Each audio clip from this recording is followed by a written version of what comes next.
Nobody could tell me why my senior year in high school would help me become a Navy SEAL. Money talks, sub listens. I've heard that since like the 80s. If you contractually can figure out a way, or maybe it's a side agreement or something where you have bonus for training, bonus for safety certifications, investing in their growth really helps them as well to level up. That helps the sub make you look better to the client every time.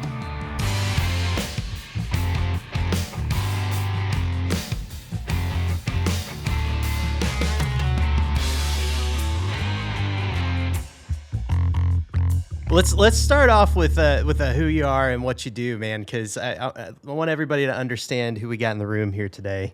I think you got a little bit of a resume that might wow some people. So I appreciate that. So young age of 17, I decided I want to join the military. My dad comes home one day and I wanted to be Chuck Norris. And he's like, hey, you want to be Chuck Norris? This was like, the 90s. And I'm like, yeah. And he's like, yeah, but I don't know if the Army's for you. I'm like, why? He goes, because you love water. You love being around rivers, lakes, streams, oceans, blah, blah, blah. Everything. I'm just a water guy. I love being around the water, even to this day. Like I'm surfing as much as I can. And I'm like, well, I don't know what that is. I grew up in New York, like across the river from West Point. All I knew was like the Army, really. That's all I had access to. And so he gives me a book from Dick Marchenko, Rogue Warrior. And I stayed up till like 5 o'clock in the morning reading the entire book that night. And I was like, I'm 17. I'm like, that's it. That's what I'm going to do. I'm doing it. And so again, the very next day, I'm like, that's what I'm doing. So of course my parents won't sign on the dotted line. As you probably know, at 17 years old, the military will accept you with parental consent.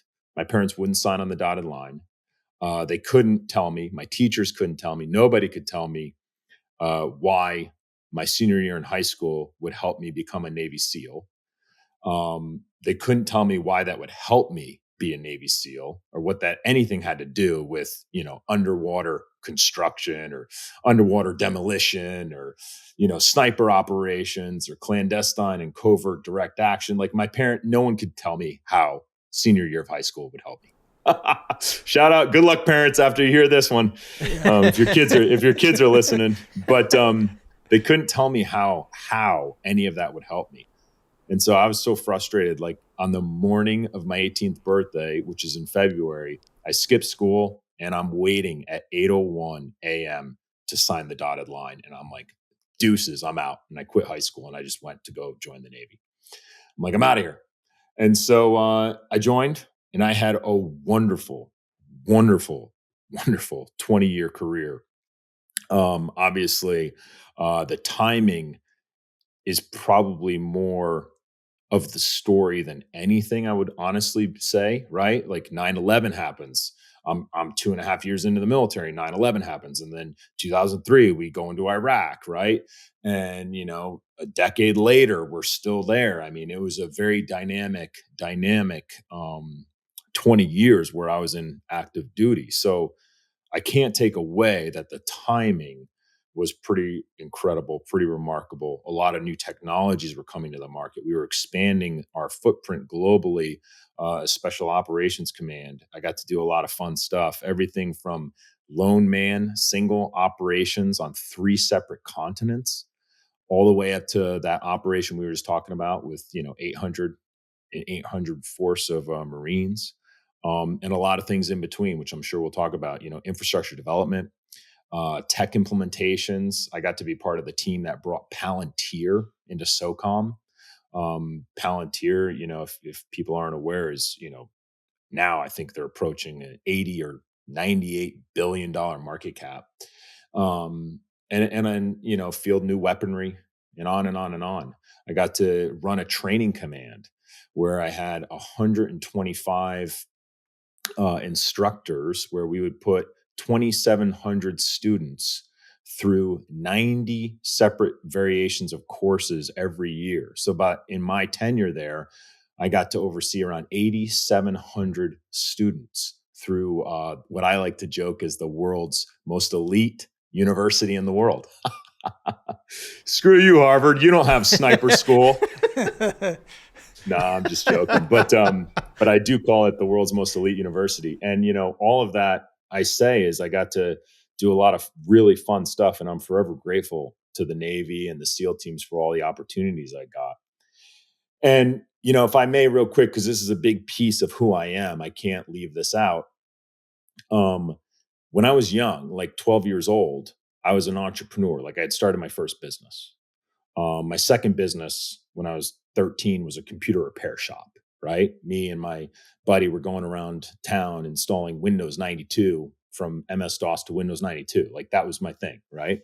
And so I've always, been and had that entrepreneurial spirit. And so fast forward 2006, I'm in the military at this point. It's my 7th year in the military. At Group 1 on the West Coast and the SEAL teams. And I come to discover, now I had a couple of iterations, I had some time under my belt a little bit. I was getting to be a little more, well, I don't want to say long in the tooth because it takes time, but I'd been around. I was established is a strong word, but I'd been around for 7 years. So I kind of knew a little bit of what to expect for the follow-on deployments, at least, right? And so I found that there was a regulation in the military that allowed you, if you went through the approval process, to apply for outside employment or run your own company. So in 2006, I helped my wife acquire her first business, which I ran, and it built a database so I could run it from Afghanistan or Iraq and help her out and run payroll and do all of that remotely. In 2011, acquired our second, 2016, our third. And then right around 2015, 2016, I started and helped start a new nonprofit for veterans called One More Wave. That nonprofit helps and supports hundreds and hundreds. I think they're approaching their 1,000th veterans served now. With a very, very unique mission. Back to my love of the water, what One More Wave does is they build and customize custom equipment for disabled warriors, disabled veterans, so that they can go and surf. They can go out there and get ocean therapy if they're dealing with depression or suicidal tendencies, and on and on and on, right? And so I helped grow and scale that to that community of supporters is now well over 10,000 people.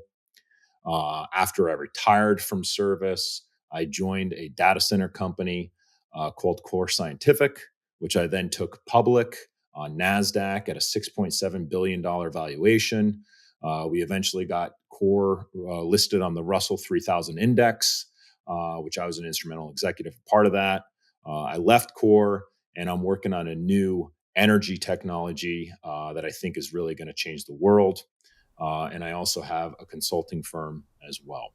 So sorry, over 90. I tried to go fast. It's all good. But that entrepreneurial side of it is kind of, it's important to me. Well, you went from entrepreneur to SEAL back to entrepreneur, right? Right. That's pretty epic, dude. That's an epic journey. I know, Eddie, initially, whenever we were talking, we were listening to that Art of Manliness episode, and you kind of glazed over a little portion of it. And we were like, holy cow, wait. You got to come on the Constructors Brother podcast to listen. That's what you got to do. Yes. 100%. So Eddie, tee us up here, because you've been just chomping at the bit to ask questions about this. Well, yeah, I mean, so you've got an insane resume when it comes to leadership. It's all right.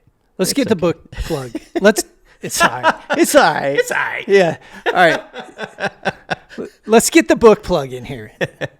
So the title, if you're not caught by this and kind of wrapped up in asking, okay, what? So give us a little bit on this, and then I want to take this into the construction thing, which is what your team. I was jumping ahead. You jumping ahead on Yeah, all right. I'm sorry. All good. Just excited. Keep you in line, man. All right. I appreciate that. Funny side. The title is called Leadership is Overrated. I wanted to call it, chapter number 1 is called Kill the Leader. And so you're going to have to read it to understand what that actually means, but I'll give you the general premise. But so we're going back and forth with the publisher, HarperCollins, who's, they're one of the top three, the bigs, right? For example, they own the entire, and in fact, my editor owns the entire library of C.S. Lewis, who wrote The Lion, the Witch, and the Wardrobe, the Chronicles of Narnia, right? Like that's who I'm the dumbest author in the halls. I like to joke. I used to joke that with Mickey. Anyway, we're going back and forth with them and about the title, because I wanted to call it Kill the Leader. And it just so happens it's January, and it's January 4th, and we're going back and forth. Then January 6th happens. January 7th happens, and they're like, nope, backup title. Kill the title. Kill the title. Kill the title. And I was like, Roger, I was like, all right, fair enough. And I conceded. I was like, yeah, fair enough. I was like, yeah, maybe we're not ready for that yet as a nation. I was like, all right, we'll put it as chapter number 1. But leadership was overrated is really my personal belief. But let me back up if I can. Is that okay with you, Eddie? What happened to me in 2011 when I got that mission to go into Afghanistan? I've been petitioning for that mission to go into Afghanistan. And I wanted to do that mission because it was village stability operations, which means working by, through, and with the local population to establish democracy through not just, terrorism or anti-terrorism activity, not just through direct action mission, but also through infrastructure development. For example, we built irrigation systems for crops, supporting them through a well. We built a well, an entire, 300. We did a couple of 300 GPMs in different areas so that they could tap into, down below, tap into that for irrigation of their crops. We did roads, bridges. We built a security force, a police force. We put checkpoints around. Think of it kind of like a small county in a state in America. But before I petitioned to go do all of this, before I petitioned to take a team in Afghanistan to do all of this, when I first got the mission, I roll in back to, I was in Afghanistan at the time. I roll back to America. I get the new mission and I'm all jazzed. I'm all pumped. And I roll into the platoon space of warriors. I mean, you think of the dudes that were in this platoon space, you think of the 300. And I'm not Leonidas. Leonidas is the guy I'm talking to, right? I'm more like the strategic kind of like, hey guys, trying to be the encourager. Now, granted, I'm the platoon chief, but I'm looking at the Leonidases. Okay. Sure, I'm the platoon chief, but these guys are fierce warriors. And they had just lost their best friend a couple of weeks prior. He was shot down in Afghanistan by the dudes, by the people that we're now going to go and live and sleep and eat and breathe next to. So I'm trying to tell these cats like, hey, man, remember people that just killed your best friend? Yeah, we're going to go and help them establish democracy in the region. And they're like, yeah, you can piss off, Kyle. You could piss off, Buck. You could piss off right now. And I'm like, touche. How am I going to do this? So I had to figure out how to make a culture shift within the platoon to then go and make an international culture shift in a foreign nation who doesn't even speak the same language as us and has different, different way of living, right? Different traditions. How am I going to freaking do this? I got to change the culture here within the platoon space before I then go and change that culture. This is going to take a lot of work. This is going to take a lot of transparency, a lot of trust. And so my book is really, I didn't have any resources at the time. Like, how do I change a culture to then go change another culture? Like, how do I do this change management at an elite level, like what I'm dealing with here? And so there's a lot of great leadership books out there, But I was like, I can't lean on those, because what happens if I die? What happens if I die? Like, all of these great leadership books are great, but what happens if the leader gets killed? Then what? We're going into bad guy land. And I'm going to be sitting across the table from Taliban on a regular basis, negotiating strategically for not just, the local citizens, but the region. Like, at any moment, this stuff could go sideways quick. If everyone's relying on me, the gig's up. The gig's up. So how do I remove myself while also simultaneously building a culture that is self-led to then go and impact a foreign nation? And there's no books around that. And so I became a student of organizational change, a student of culture shifts, of organizational culture. And I started just jotting down my notes and saying, hey, what can we do? How can we do this? And I just started jotting down some notes. I started thinking to myself. I started learning from my mistakes, because gosh dang it, I made a lot. I made so many mistakes, right? And that's where we learn. We learn from those mistakes. And we built trust, we built transparency and loyalty, and we eventually created an environment where the leaders within the platoon really all stepped up at every single level and were leading at every single level. I got a really cool story, but if you guys want to pause me before I tell a cool story of kind of how this looked, how this was executed, I'd love to share it, but I'll shut up for a sec. Sorry. So I'm going to just say our listenership's going to be pissed if I just cut this off and then jump to the next thing, right? So yes, I like cool stories. Yes, story. I'm going to ask too, like, to kind of answer your own question. How do you begin to shift culture in that way? I mean, I don't want to leave something for the book. I want to leave something for the book. Go buy the book. But I want to. I want to hear a little bit too. So yeah, story us up. Great. It's great. We break it down in our book into 3 phases, just real quickly, like defining what you want to achieve, what type of culture you want to have, like where do you want to be, like where are we headed, creating this culture of empowerment. So we break it into 3 separate segments, right? So 1 is really defining it. Then 2 is developing it. And then 3, which is my favorite. Oh, it's my favorite, which is sustaining and elevating it, growing it, improving it.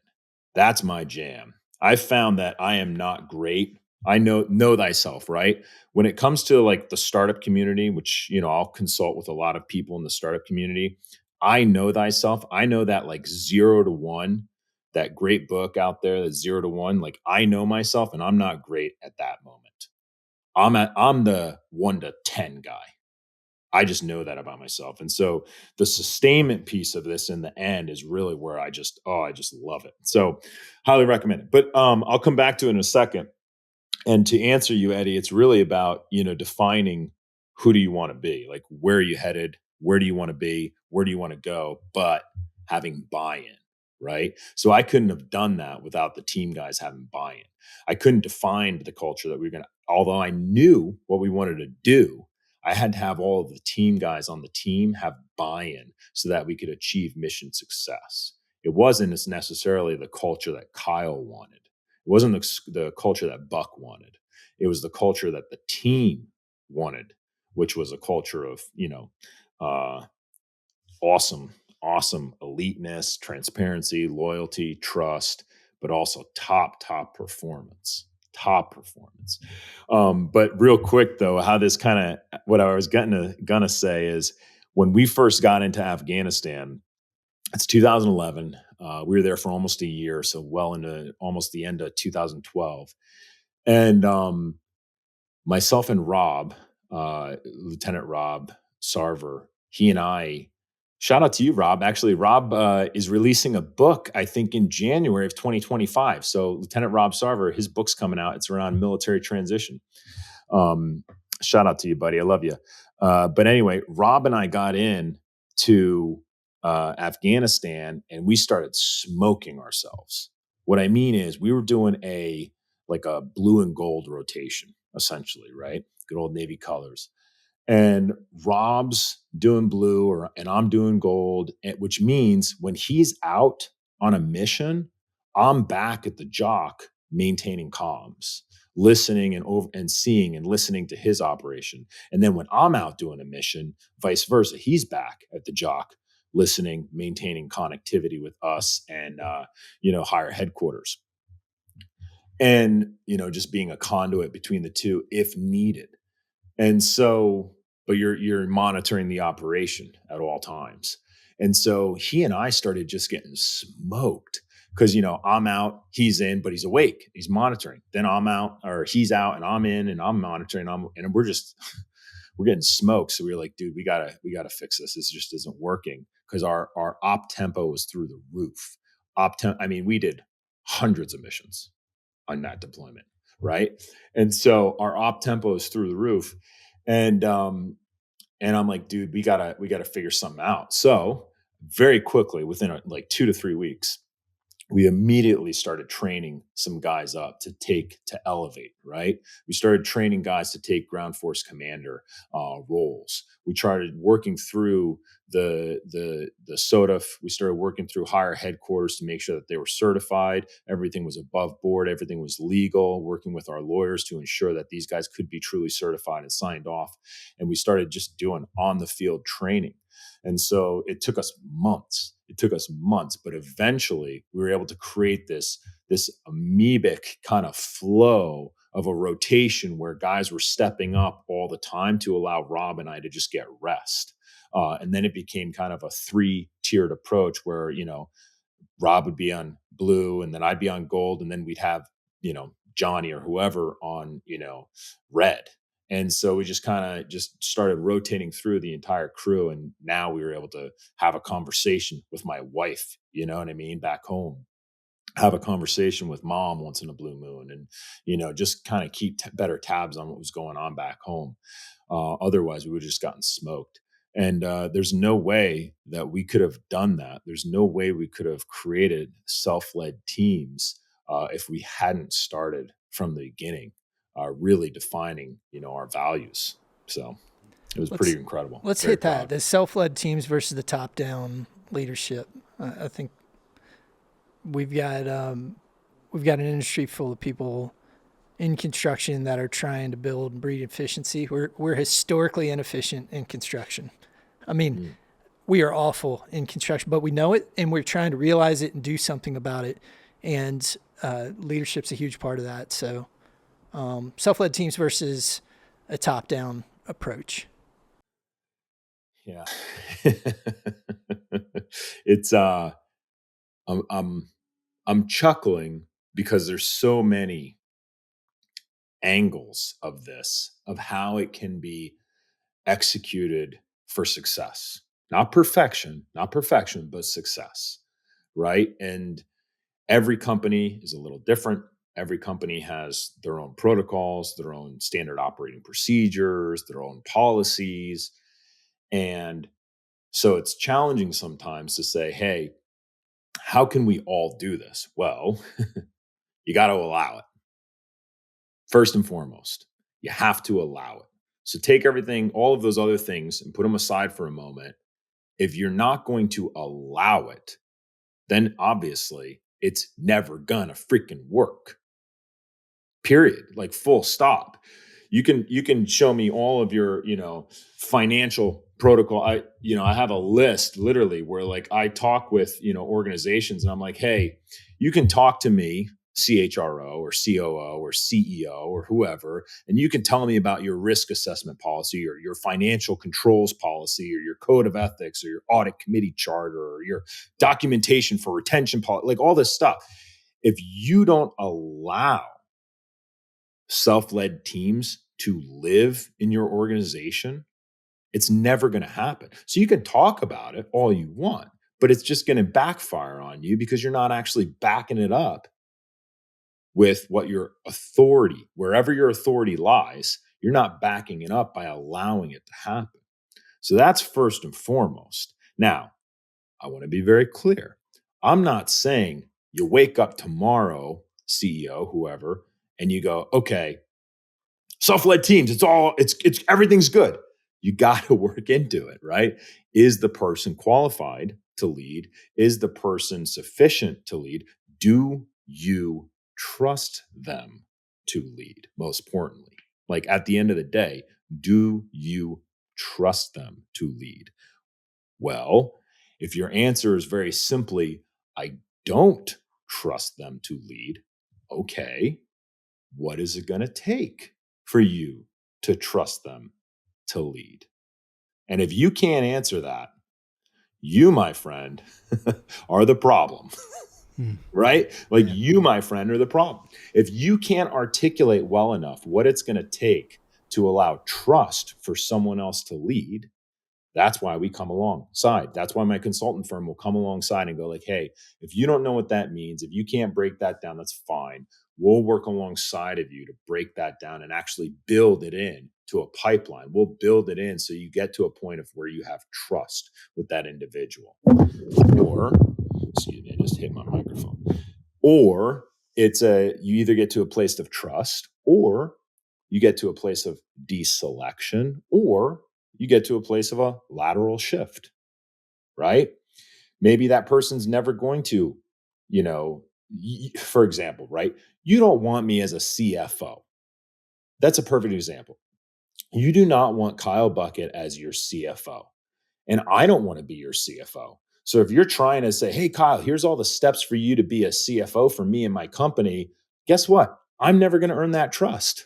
I'm not. I'm just not, because I'm not interested in it at all. Nothing against CFOs. I love my CFOs. I love my general counsels.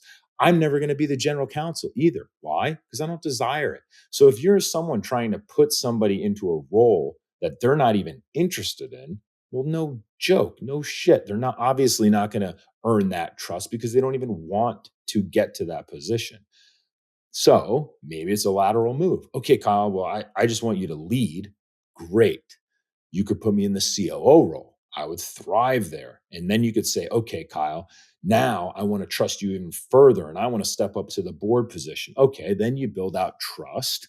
Hey, Eddie, I want you to build out trust. And now you go, okay, from COO, now you become CEO and boom, you elevate. And there's a path, right? But it's all about, can that person eventually achieve the trust? And can you articulate what it's going to take to achieve that trust? And that could be at every level. I'm just talking C-suite. It can be at the manager level. It can be at the assistant manager level. It can be at the site manager. It can be at a development team, and on and on and on. And some people are very content by not promoting. Some people are very content, and there's nothing freaking wrong with that. I know plenty. I mean, we run surveys after surveys after surveys, understanding if people are content and motivated. And I'll tell you what, we look at these all the time. The number one motivator for employee base across America, over 400,000 people on some of these surveys have been surveyed time and time again. The number one motivator to motivate people, everyone thinks it's money. It's not money. And it's not upward movement. Those are like numbers 6 and 8. Number one is just, hey, I love my job. I just wish I got a little more appreciation. I just wish I got a little more recognition. It's really interesting when you start looking at some of the statistics and data out there. All right, sorry, you're squirrel. So no, I want to dig into that a little bit more, because the recognition aspect of it almost comes from taking bold steps, right? Like in some cases, right? And I've seen this in big companies primarily, where you get that middle management layer, which is just like, I am just going to do the thing that is safest. I'm not going to take any bold steps, but that is actually affecting their ability to get any sort of recognition too. And so I guess the question is like, who is the biggest offender when it comes to giving trust to people in an organization? Like, is it these big companies that tend to struggle with this more, or is it the smaller mom and pop shops that struggle with giving trust? I guess I'm just trying to paint a picture for the people that listen of like, hey, if you're in this type of organization, you might want to look out for this because you're a little more susceptible than this other type. Yeah. I would say it's the unsuccessful ones. I hate to say it, but it's the truth. It's the ones that are having multiple failures and just keep failing and failing and failing again. I mean, 95% of businesses fail in the first 5 years. Why? Because they didn't trust people. They didn't build a framework for how they can elevate their team members. So if you're that founder of a company and you're doing everything and you never delegate, dude, you can't do everything. I just talked about how I can't be the CFO and the GC. Like I don't want it. Um, so I mean, if you're not delegating the legal eventually to someone, if you're not delegating sales eventually to someone, if you're not delegating operations to somebody, customer success, customer service, I mean, and on and on and on, you're gonna get swamped. You can't keep up. If you're, I was mentoring a young cat here in Austin. I love him to death. He's such a hard worker. But when we first started, he's a GC. He's got a little construction firm, and mainly he focuses on like ADUs and some smaller remodels. Think 75,000 US to like 300,000. Like that's his construction size of contract. And so when we first started working together, and I was like, wait, bro, you're doing every single estimate by hand? And he's like, yeah, that's what I'm doing. And trust me, I get it. When you got to start out somewhere, trust me, I understand. But I was like, hey, bro, we've got to get you to a point where you can ramp up the inbound so that you can afford to hire someone else to help you with these estimations, because you're going on site 4 or 5 times a day. You're not even who's going over to the actual 4 or 5 contracts that are underway. He's like, man, I'm so swamped. I'm like, buddy. So you guys, that's a great example, I believe. Tell me I'm wrong, but that's a great example of how it can, impact y'all's industry. Is, you're just getting worked. Well, we got to slow down and go, all right, where can I ease up some cash flow so that I can start elevating and bringing people into this to take over some of the load? And the ones who fail to do that, the ones who fail to go, hey, how do I bring in as soon as possible some additional capital resources so that I can allocate it to growing the team? Those are the ones that achieve mission success. Those are the ones that achieve mission success. Because it's fascinating right now. As a quick aside, because I'll work with hedge funds, private equity from time to time, and you're having this newer generation come into those industries. Investment banking, same thing. Venture capital, same thing. They're having these younger kids. I love you guys if you're listening, but they're having these younger kids who don't have any experience. And what do they do as analysts? All they look at is the technology. They don't even know how to value people. And I'm like, hey, John Doe, I love you, buddy. It's great. This is cool AI technology. God, who do you think's putting the code in for the AI, bro? Oh, yeah. Well, you got to see what it does. I'm like, I understand, but who's running the company? Because 95% of businesses fail every year because of why? It's the people running them. And I know that it might sound like a talking point, but I'm telling you, I truly believe that in my soul, that we just undervalue humans, and bringing humans and elevating humans to run the organization is how you're going to win. And when you don't do that, that's where it's always problems. It's always problems. Technology is great. I'm a big believer in tech. I'm a big believer in assets and equipment. Big believer. But you got to have people to run them. Period. All right. I love that, because we spend a lot of time on this cast talking about that, Kyle. It's actually very near and dear to Tyler's heart. It's something that awesome. It's people over tech every time. Mm-hmm. And we're pretty enamored in construction with tech. We've got to invest in the people before, and then the tech side of things can fall into that. But we almost feel like there's a bit of an inversion right now where it's like the tech is the priority and then the people fall in after that, right? My point is there. Yeah. Yep. I think we're learning how to use tech too. I've been going off on this little rant on our Bluebeam Road shows that, I feel like we've gone through the Renaissance a little bit in construction. Like the thoughts have proliferated, and now we're in somewhat of like the Industrial Revolution, and that like all the tool invention is happening. And so we've got these ideas, and those get turned into tools, and now we're trying to figure out how to tactically use the tools. And so, I mean, we've used examples of Civil War where tactics didn't advance as fast as tech, and then you saw these bloodbath battles in the Civil War as a result. Yeah, I mean, the tactics had not advanced. And so in construction, we've got the advancement of tools, and we're slowly trying to figure out our tactics around those tools.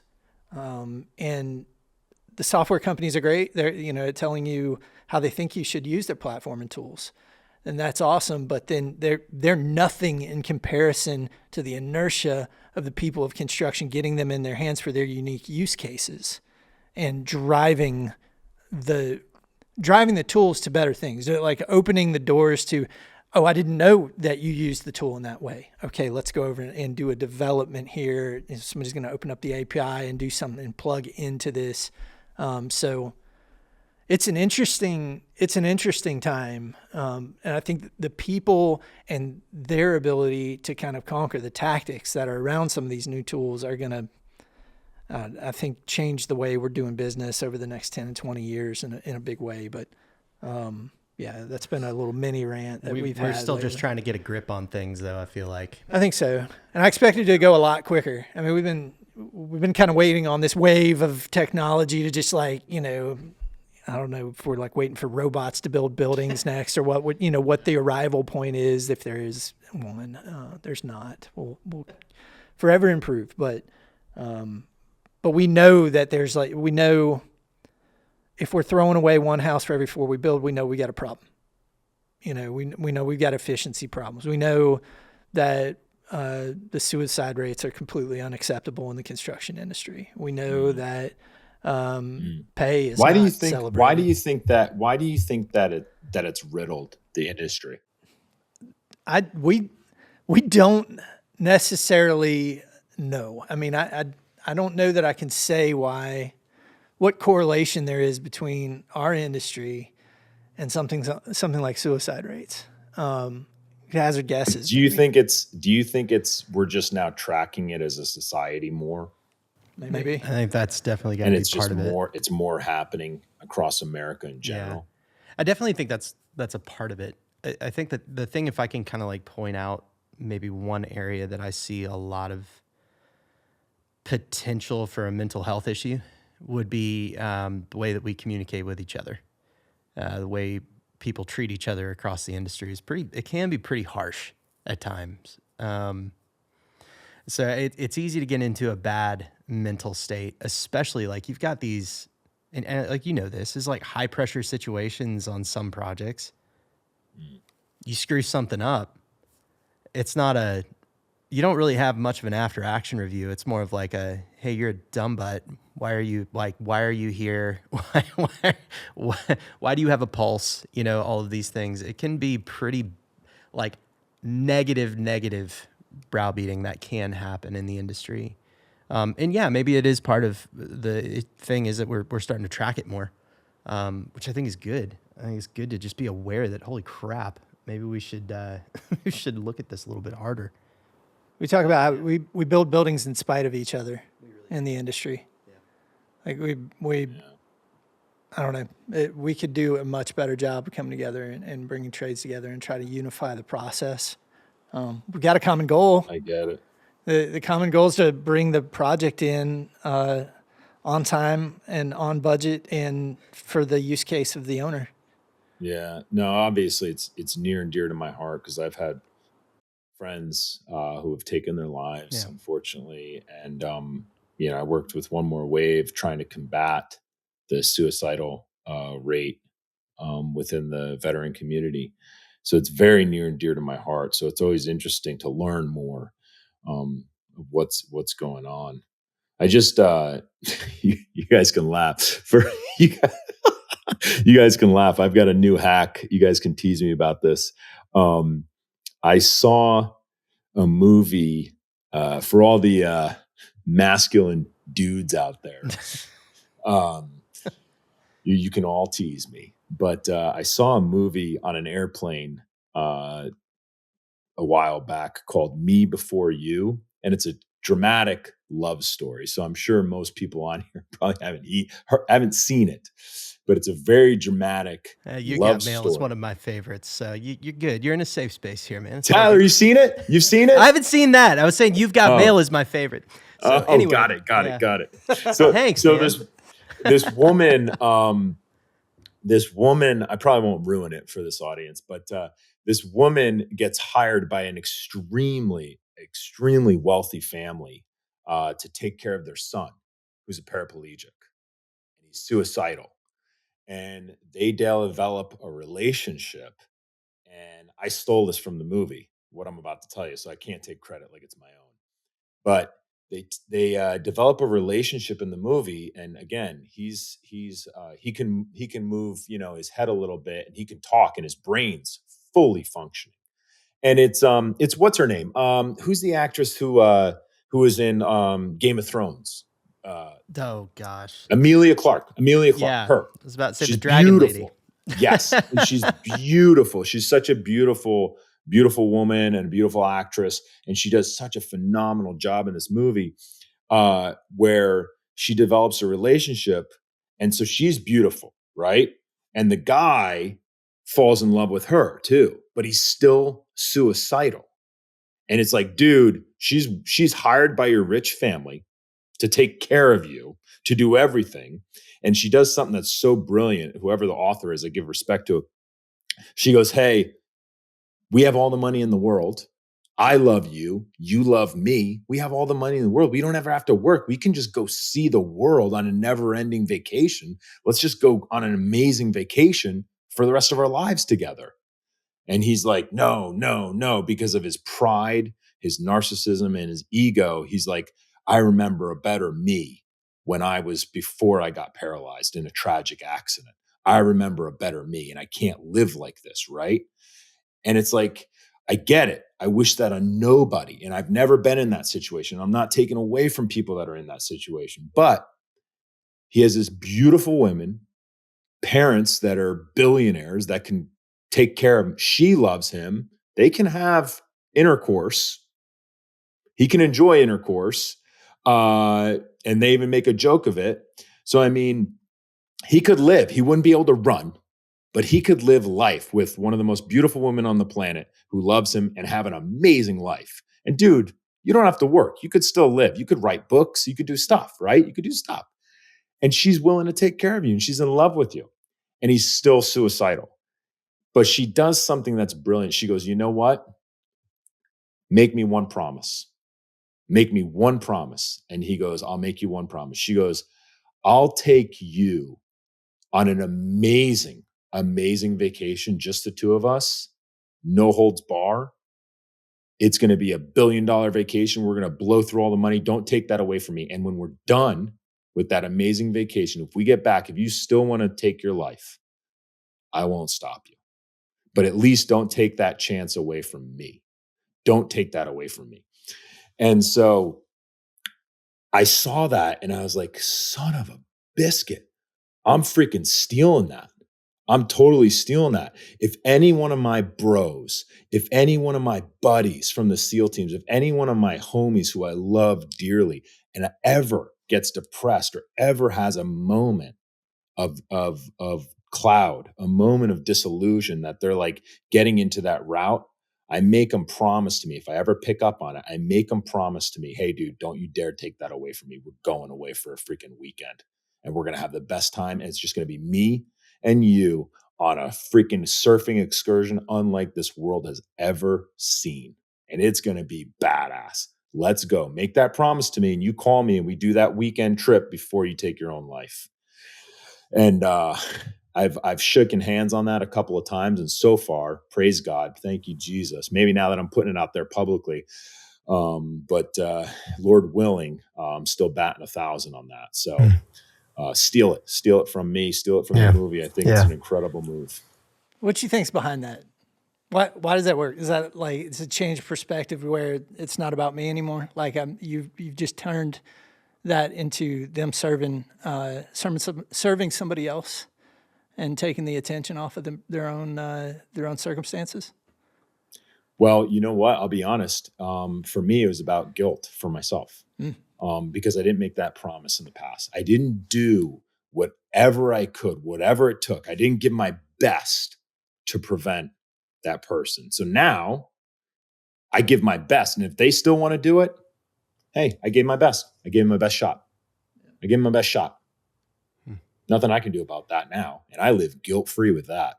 I live guilt-free. So even if that call does come, even if we do have an amazing weekend with my best buddy, even if we have an amazing weekend, I'm going to film the whole thing. I'm going to record the whole thing. I'm going to have video for the rest of my life. And I'm going to be like, hey, dude, I gave you everything I had. I went in debt over this trip and you still took it. You were still that selfish. That's on you. I'm guilt-free. Guilt-free. Yeah. I don't live with guilt. I think too, that's on you, bro. I think too, it's like getting to that point.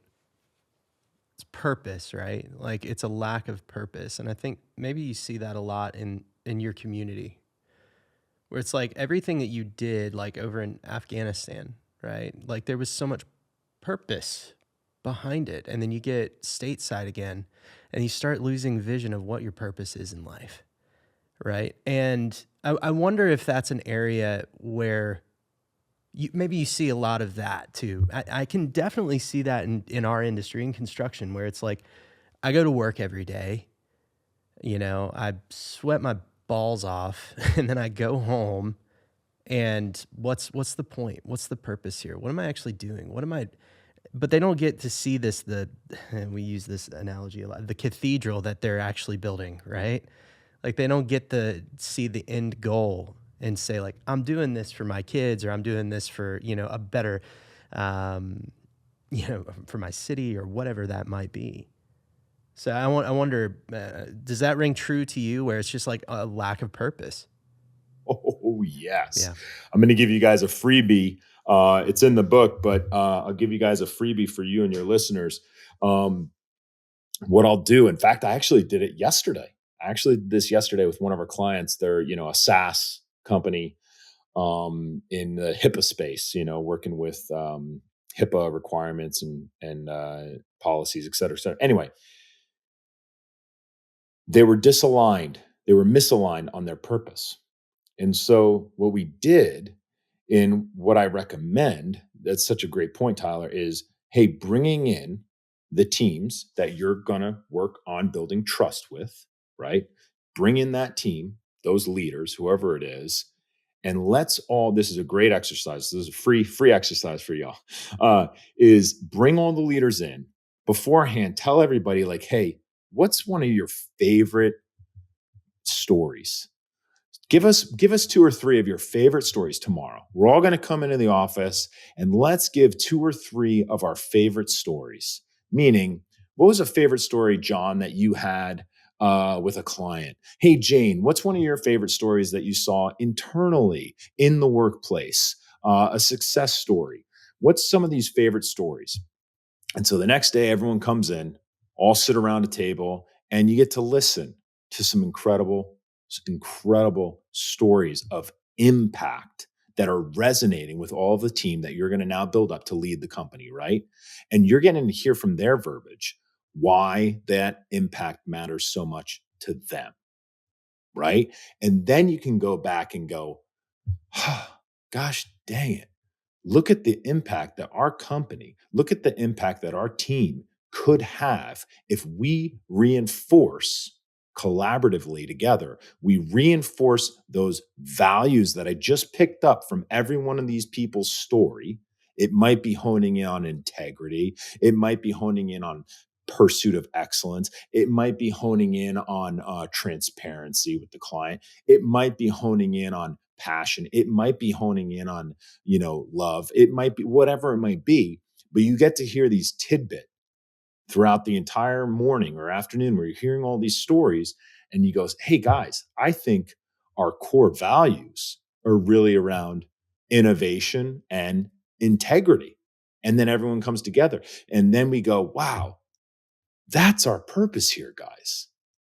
That's our purpose. Our purpose, reinforced by our values, is allowing us to go and have all of these 6 or 8 incredible impact stories that I just heard. And then everyone comes together and rallies around it. And then, you create marketing and internal marketing, blah, blah, blah, and you blow it out to everybody. So making sure everyone on the team is on board with the reemergence of new values that reinforce the purpose. But when we internally promote that purpose, it's reinforced by the values. It can be a very, very powerful thing.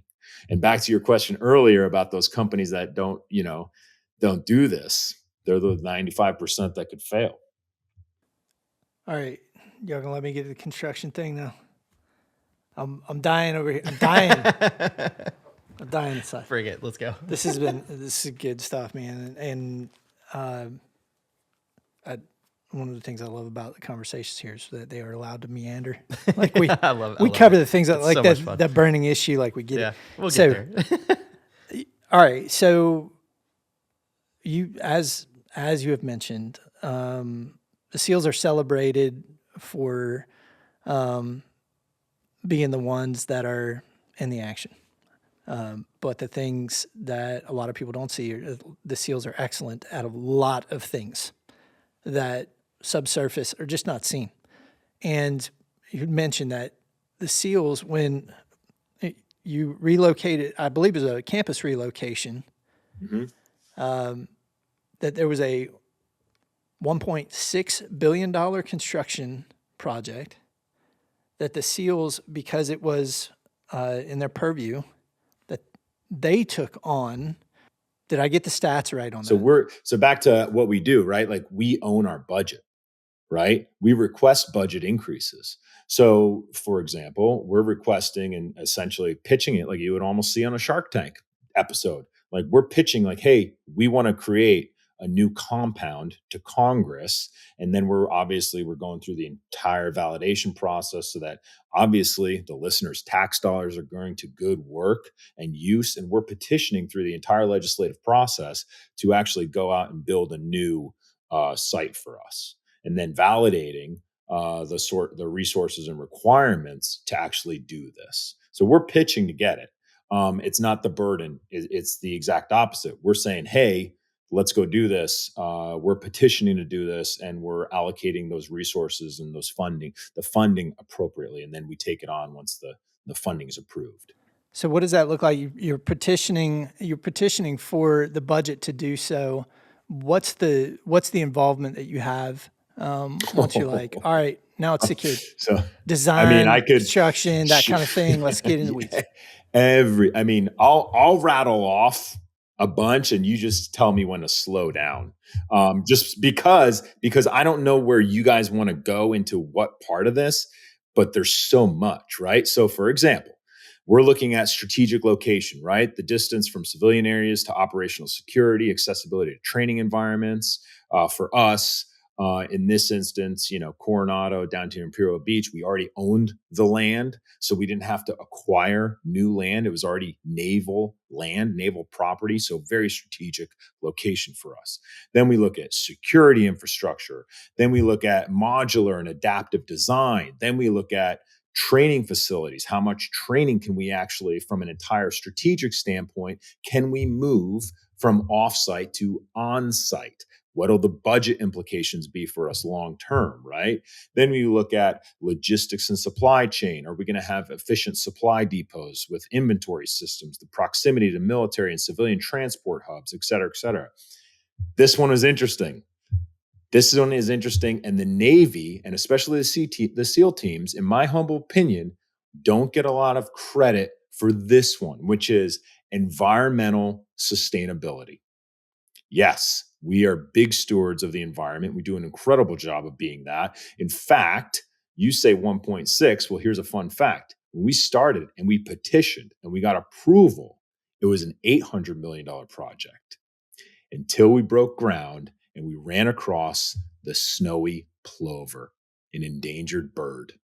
And so we had to repatriate that bird to another place. By the time we got done with construction, that bird cost us $800 million.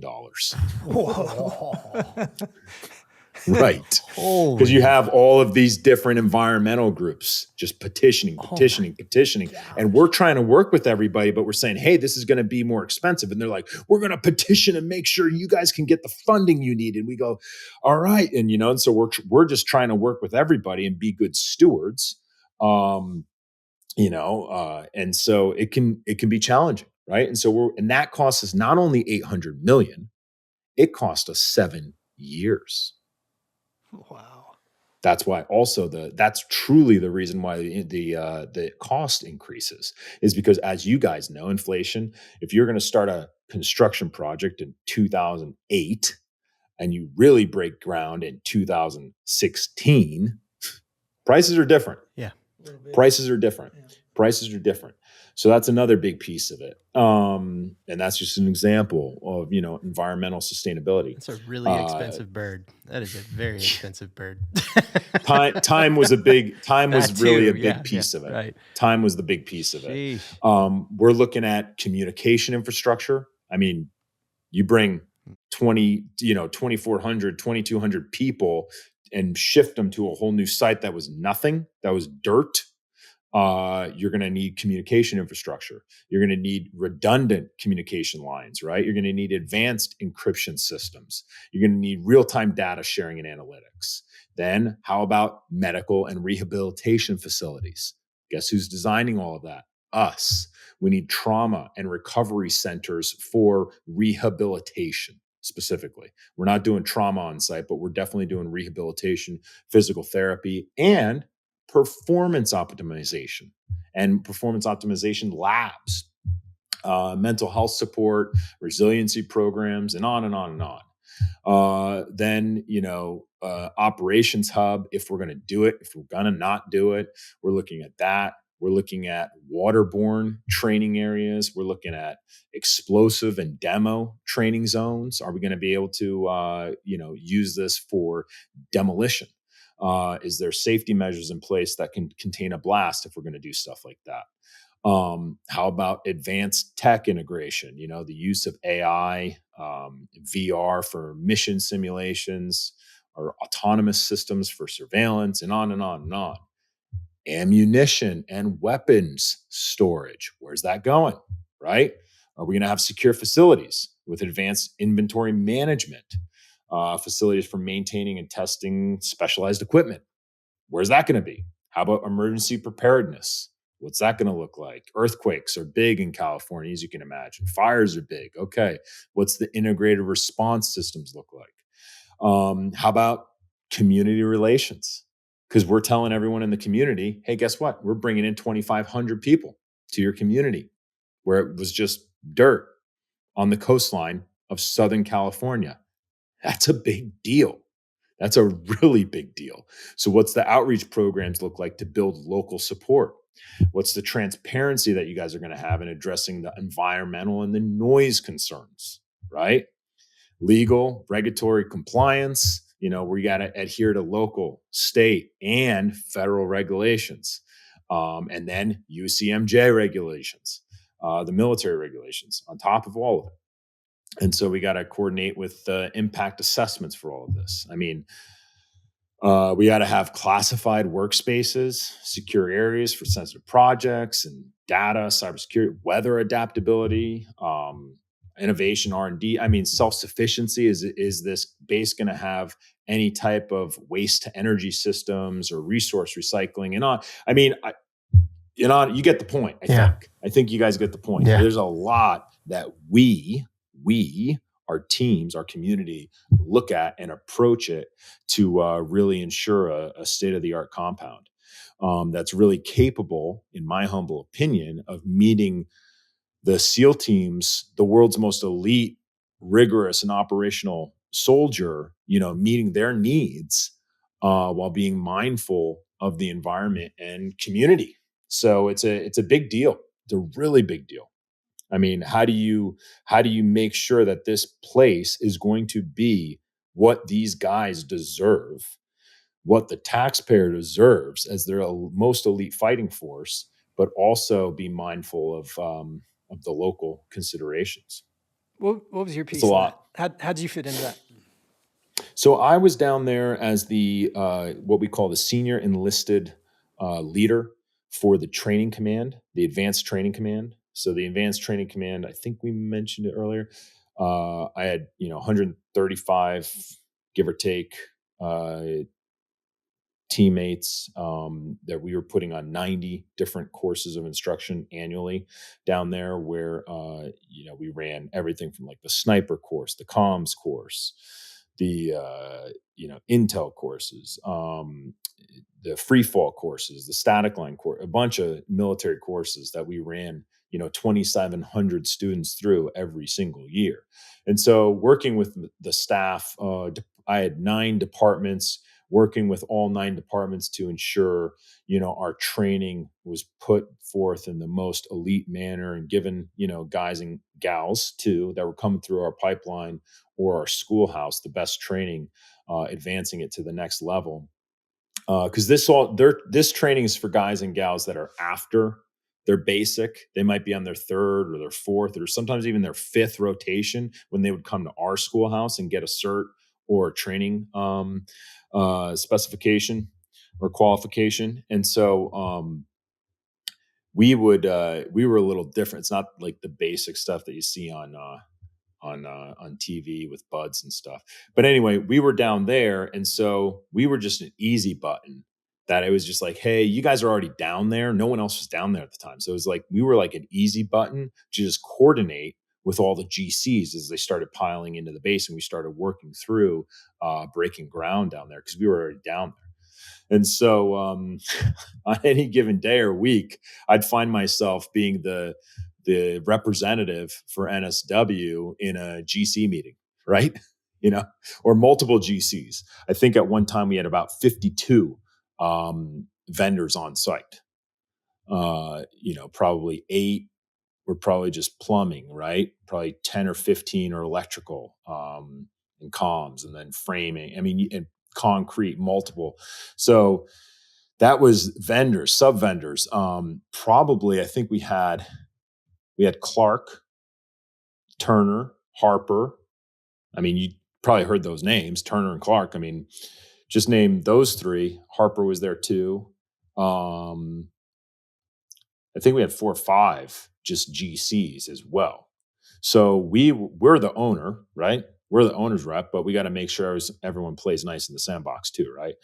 And so just coordinating all of that sometimes and working with them and making sure that, also my staff, our team, the Navy was also being a good steward as well as we worked through all of this. So it was a lot of fun. I learned a lot along the way. Yeah, what's it? Okay, so from an owner perspective, because I mean, people are starved for that on the show. Like people are starved for that in the construction industry. What's it like being on the owner side? You just shared with us like all of your concerns, all of the things that kind of govern and frame up the program of design and construction and all these things. Now you got to go through the process. So like, what's it like having to live with that process? Was it like, oh man, these guys make this so easy. These guys are a model of efficiency, or is it, I feel like I'm herding cats every day, or No, how they go? No. They definitely a model of efficiency for sure. Sure, there's issues. There's always issues, but what you'll probably hear me come back to is contracts. It's all about the contracts, right? Are the contracts defining clearly expectations that that everyone understands? Are the contracts holding everyone responsible to milestones? It's all about the contracts. If anyone ever asked me, anyone in the industry, about construction, I go, well, what's the contract say? Right? It's all about the contracts. Because no offense, I love y'all, but this industry isn't great with contracts. This industry is not great. And so when you're dealing with a Clark or a Turner, someone, groups that are, 10 billion, $25 billion companies, they know how to do contracts, and they know how to do those contracts very well. And so it would be always very easy to just cite the contract if we ever had issues. And honestly, those guys know so well what they're doing. I'll be the first one to admit it. And if anyone in naval special warfare wants to come on and clean up the Kyle Buckett talk about this entire conversation, I highly welcome them to come join Tyler and Eddie. We would love to have you on the show. And I'm telling you, to all my Navy SEAL brothers out there, I would love to have you come clean me up. I'll be the first one to admit it. Love to have you come clean me up. But where I'm going with this is we would look at the contract, and many times, because they're pros, right? As an owner, we'd go, son of a biscuit. We missed this in the contract. Dang it. We'd go, all right, yeah, they're in the right 9 times out of 10, most likely. Why? Because they're superior on a massive infrastructure development contract compared to Navy SEALs. And that's okay. Do you really want Navy SEALs to be better at contracts than Clark or Turner? Or do you want us to be better at freaking killing Osama bin Laden than Clark or Turner? I mean, let's get real. Right? That's fair. That's fair. You know what I mean? Right. So I mean, we ain't perfect. But we're still pretty good. Yeah.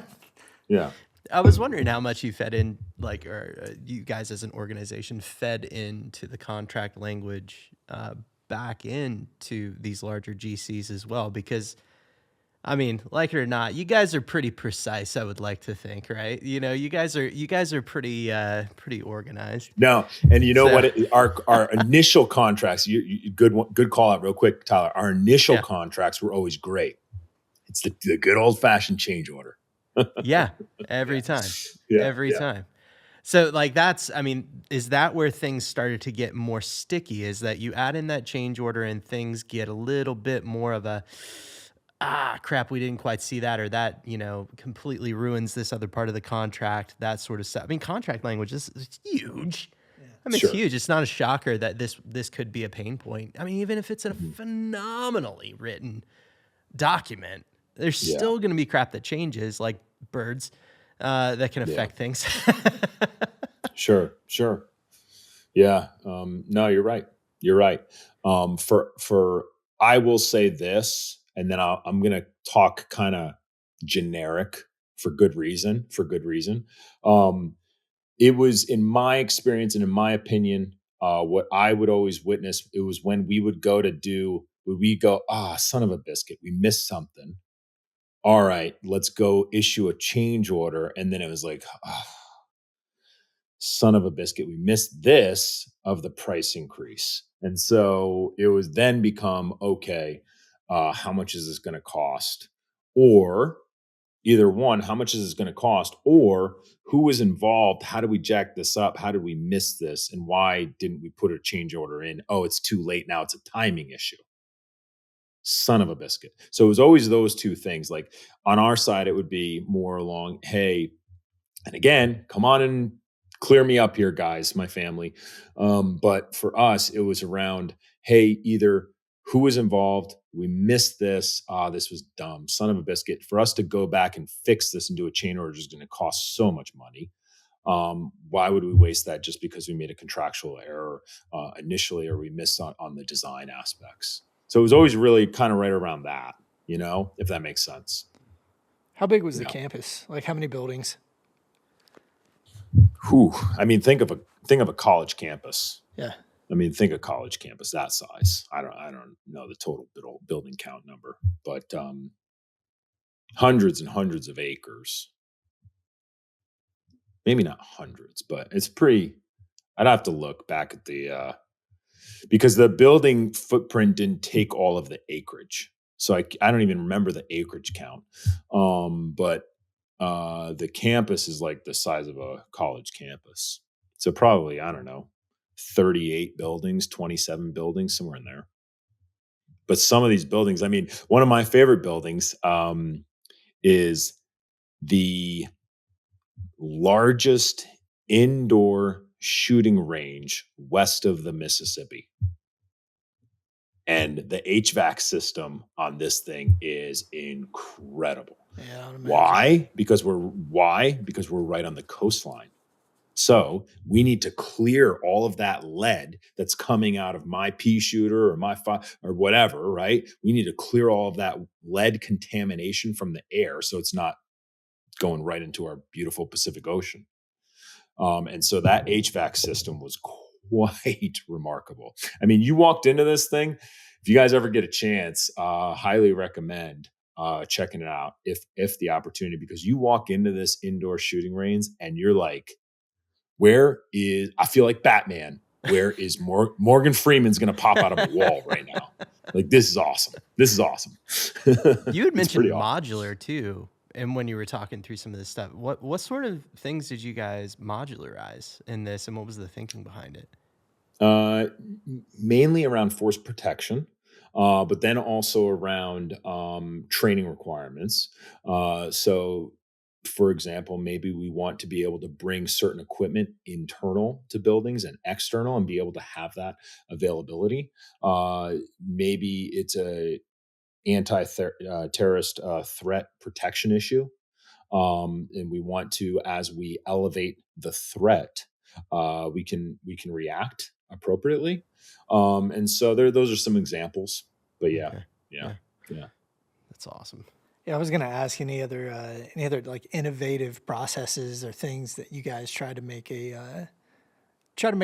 a little extra effort to see through with this thing. What kind of, like, help me help you? Like, what kind of innovation are you kind of referring to? From what aspect? What lens? Yeah, the things that we seem to be enamored with right now. So use of software technology, things of that nature, modular, prefabrication, team structures. Team structures. That's right. Like an innovative approach to how the teams were structured around.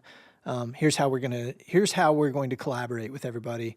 We've got that many prime contractors a lot. Yeah, I think because you got to remember, we were going out for bids a decade ago. Sure. So a lot of the innovation that's happening right now wasn't really at the forefront. I mean, I know it sounds crazy, but 10 years ago, really wasn't. One of my best buddies, I don't know if you're aware of Icon, but one of my best buddies, Evan, is a co-founder. Shout out to you, brother. I love you. Evan Loomis co-founded a company called Icon. And what they do is they can 3D print literally, cement buildings. And they're working with, interesting ballistic materials to work in conjunction with the DoD. And it's really, really neat stuff. We didn't have that. Yeah. Wish we did. But I can't really think of anything off the bat that comes to mind in that sense. I mean, like incrementally, I think that HVAC system, no joke, is one of the biggest in the country, if not the world. It's fascinating. I mean, our filters, and I might jack this up, so grain of salt, but our filters are about 10 to 22 feet deep. And we have, I think, 8 of them in a row. Right. It's remarkable. It's remarkable.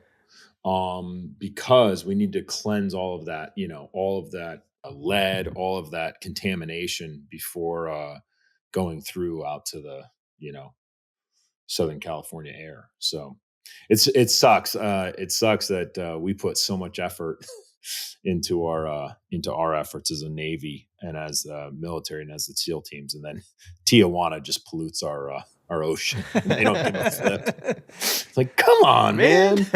Control what trying here. So yeah, control what you can. Using your lens as, more in that owner's seat, after seeing some of this project go through, what were some of the things that stood out to you of like, man, systematically, what do you feel like something is that we could change as an industry to make things run a little bit smoother? Like using your background in the SEALs, but also being able to interact with the construction industry. What things did you see out there? Not pointing fingers at any one person, but that could help us with our productivity or help us out, make the industry a better place.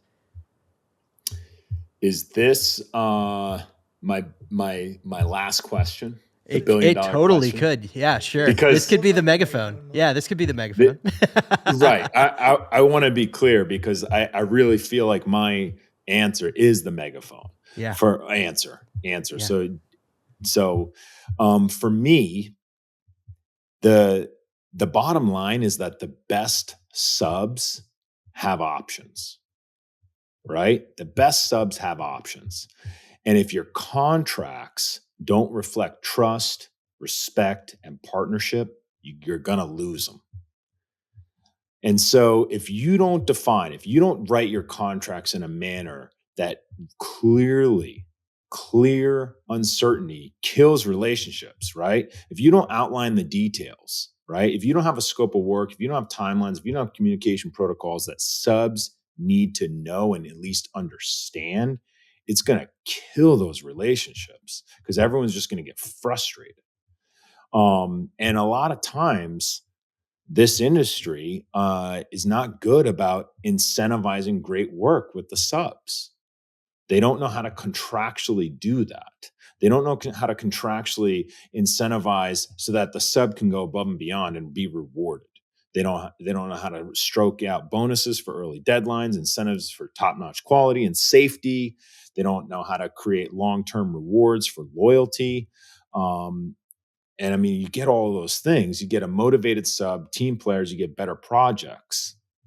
And when you can contractually offer multi-project agreements, man, I'll tell you what, subs love consistent work.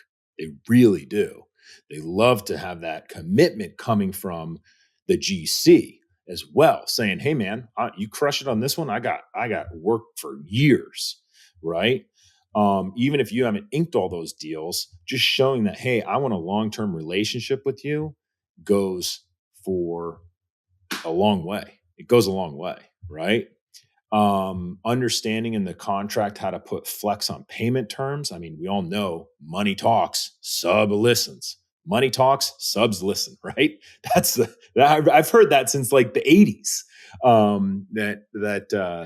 That phrase, money talks, subs listen. But if you pay faster for milestones and early payment discounts, retainage incentives, I mean, investing in their growth really helps them as well to level up, right?